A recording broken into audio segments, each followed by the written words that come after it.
Alors j'avais une petite idée, c'était tout con, c'était de pouvoir faire au moindre prix un système en premier lieu un de sursac, de deux en mode bivy relativement ample, hein, imperméable et autres, et en trois si possible que ce soit aménagé pour que ce soit en mode under blanket comme l'autre modèle que j'avais fait, ou bien en mieux reconvertir l'ensemble quand il est légèrement usé en hamac, mais vraiment de survie d'appoint ou de, de trucs, voilà. Avant d'en arriver là, en tout cas de un, je voulais vraiment tester le mode couverture sur sac. Voilà, le mode couverture sur sac pour pouvoir caler des affaires et tout ça. Que ce soit léger et le moins cher possible. Donc pour ça, ça m'est venu quand je faisais les courses ou quand je suis passé dans le magasin d'Intersport. Et je suis tombé sur ces couvertures de survie. Donc de McKinley à 4 euros. Et les dimensions sont de 1,40 m sur 2,20 m. Donc du coup, j'en ai pris deux. Pourquoi j'en ai pris deux? Parce qu'en dessous et au-dessus. Voilà. J'aimerais rendre la couverture de survie, surtout un modèle un peu plus épais comme celle-ci, la plus polyvalente et surtout tester avant l'arrivée, admettons pour cet hiver, tester des trucs un peu plus hard. Je pense tester d'abord en été et puis après on verra. Mais essayer de les rendre les plus polyvalentes possibles et effectivement ouais, de tester le truc parce qu'ils vendent des trucs dans le commerce qui coûtent vraiment la peau du cul. Je trouve que c'est très con. Je préfère bidouiller avec les outils que tu as et pas être forcé à tout le temps acheter. Ça gonfle. Surtout le prix qui t'en fout plein les yeux là, bien grillé à mes couilles. C'est bien, mais c'est cher. C'est pas forcément random pour ce que c'est. Donc voilà, débuter avec des trucs le moins cher possible et le plus opérationnel. Donc c'est pour ça, couverture de survie pour moi en ce moment, la laine et le cuir. Il y a ça. Voilà. On va voir ce que ça donne et puis... Du coup, ça se présente comment? Je viens de le sortir de la boîte. Hop. Donc, une et deux, hein, note explicative. Après, bon voilà, plus dans ce style-là, je vais bien voir. En termes de qualité de texture, je pense que ça pourra se voir légèrement. Voilà, c'est à peu près le même toucher qu'un bon sac poubelle supérieur. Il est vraiment, tu vois, là je le froisse un peu, c'est pour que tu vois à peu près, voilà, ça se tient.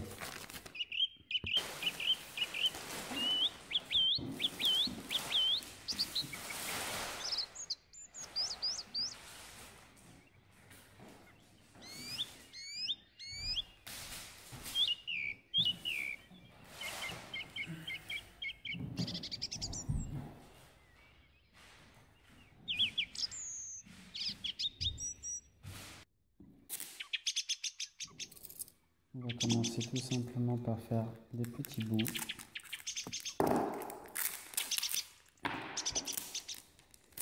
Ah putain.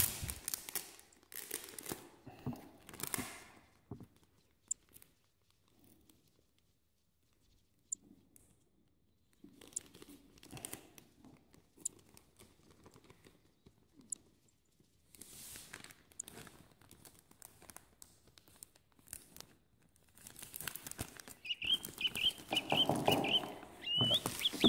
En priorité les coins.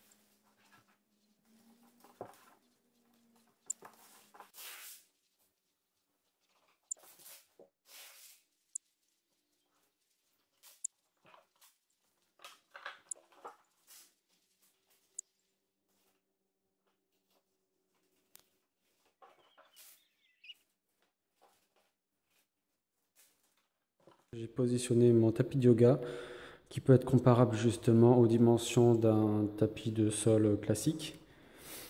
Par-dessus justement les 2 couches de couverture de survie. Donc ça c'est souvent au niveau des dimensions c'est numérique, mais en termes pratiques on n'a pas tout le temps une vue d'ensemble de ce que ça pourrait représenter.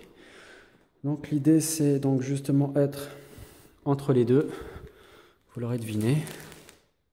Donc voilà, la partie mat à l'extérieur est vraiment brillante à l'intérieur.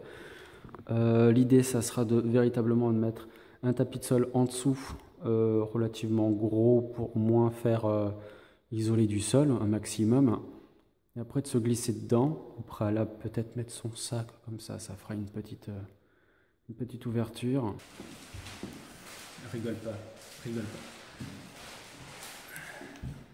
Voilà, tu l'aurais deviné, c'est des blocs de yoga. Je suis dans la salle de yoga, c'est pour ça que c'était là, j'en profitais. Putain, je sens déjà le chaud là. Non, je pense que c'est une bonne idée parce que là déjà je sens la réflexion de ma thermique.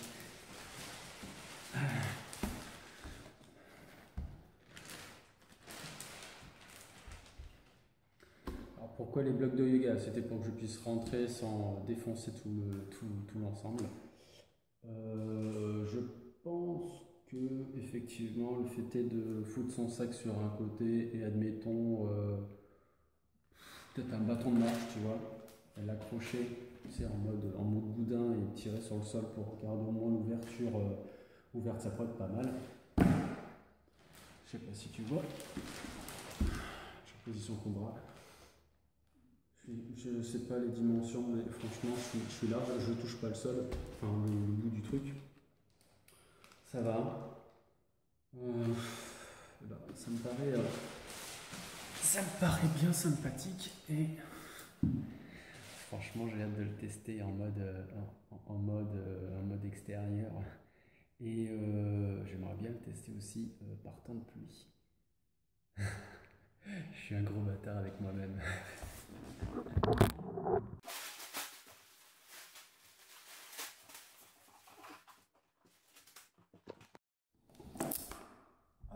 Et pour le mode de rangement, bête écrou. Je vais tout simplement plier sur la largeur et je le roule jusqu'en haut.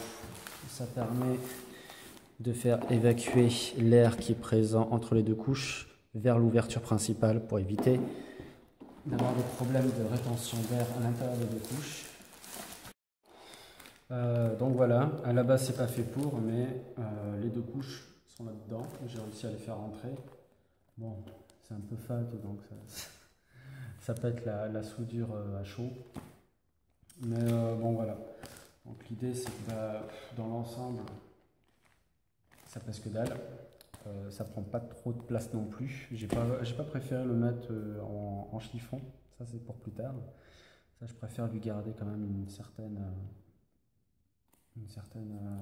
orientation pour éviter de le fragiliser davantage, prématurément. Quoi d'autre je vais tester ça. Voilà, je suis un peu fatigué là aujourd'hui, je suis un peu dead.